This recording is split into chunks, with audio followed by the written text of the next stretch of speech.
Does bracing for the winter actually make the end of summer hurt any less? For anyone living in a colder climate, a strange reflex often kicks in right around the summer solstice. In a feature published on 29 June 2026, Vox looks at why people spend their warmest months bracing for winter. Psychologists call the habit dampening. It operates as a protective instinct, meant to soften the blow of future disappointment by ruining a perfectly good sunny afternoon. The underlying question is why humans sabotage their own leisure, and whether preemptive grief over a fading season is actually proof of time well spent. Written by Ali Volpe in Vox, narrated for Arva. The days are already getting shorter. The start of the school year is inching closer. You haven't even had time to make a bucket list yet, let alone check things off. Though the summer has just officially begun, you may be prematurely mourning its departure. Why you grieve the end of summer before it's even over? If you're already stressed about the end of the season, you're not alone. For people who live in a climate where warm weather only makes itself known a few months a year, summer means late sunsets, leisure, and outdoor recreation, maybe even a vacation. Knowing how few blissful moments you actually have may inspire an ironic anticipatory anxiety. Suddenly, you're dreading winter while sitting at the beach. If summer is particularly meaningful to you, or you have a tendency to downplay positive moments in order to stave off future disappointment, you might be more inclined to mourn summer's decline. But you can savor the season, and beyond, by keeping your calendar populated with events. A brief respite.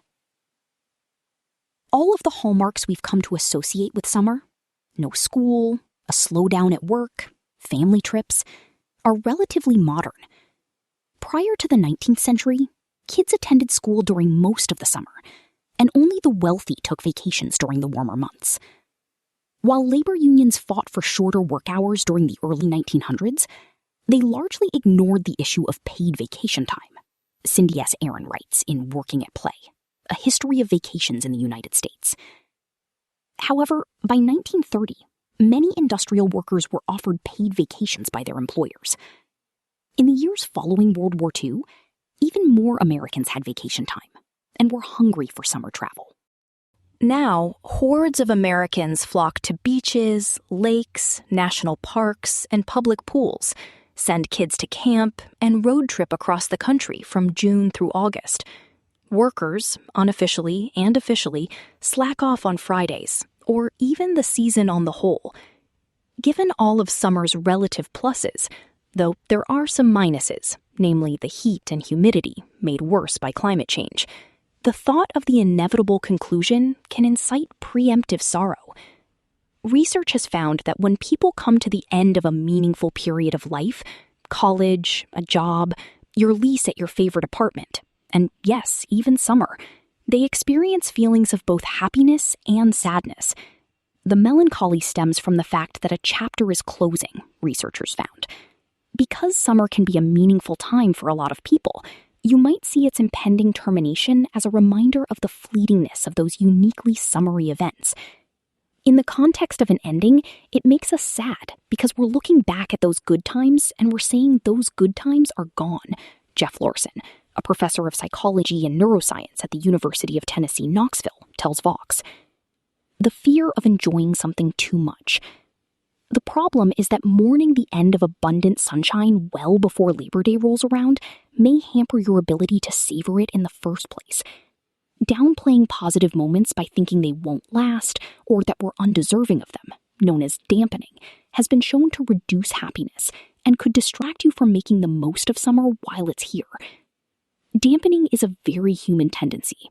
Philippe Reis, a professor of clinical psychology at KU Leuven in Belgium, tells Vox. We don't do this because we don't want to enjoy positive experiences. More often we do it because we're trying to protect ourselves. People tend to believe dampening will soften the blow of disappointment. If we enjoy something too much, we'll feel even worse when it's over, the thinking goes. It's a protective strategy in many cases, but it backfires, Reyes says. Rather than shielding us from future disappointment, it reduces the enjoyment in the moment. We're sacrificing today's happiness just to feel less bad in the end. Rather than focus on what's on the horizon, Larson and Raya say you should make an effort to savor the season. Maybe the people who are thinking about summer and its ending throughout the summer, they're going to do a better job of sucking the marrow out of it, Larson says. Part of that is recognizing summer is indeed fleeting, trying not to feel guilty if you dampen during the warmer months, and actually enjoying the season by making meaningful plans. Day trips to the lake, weekly walks at dusk with a friend, catching fireflies with all the neighborhood kids. Research has shown that anticipating positive events, in other words, having things to look forward to, bolsters positive mood and minimizes stress. On the other hand, savoring summer doesn't necessarily mean saying yes to every invitation and packing your downtime. In fact, overscheduling can make leisure feel like work, research suggests. It's easy to get overwhelmed by the sheer number of possibilities, but try to make just one solid plan per weekend, say going to the public pool on a Saturday, and leave one day free for spontaneous afternoon ice cream hangs. You can also mimic summer travel at home by replicating travel experiences, booking tours, exploring new neighborhoods, and asking for recommendations from locals. You can also use these tactics in the fall and winter. Anticipation isn't reserved for summer. When fall rolls around and you look back on these memories with fondness, you can say you savored summer, even if you're bummed you have to pack the shorts and flip-flops away. If you find yourself feeling sad about time being limited, it tells you something, Larson says. It tells you that this time that you're in the middle of, or maybe you're in the end of, you've enjoyed it, and it tells you that it's meaningful to you.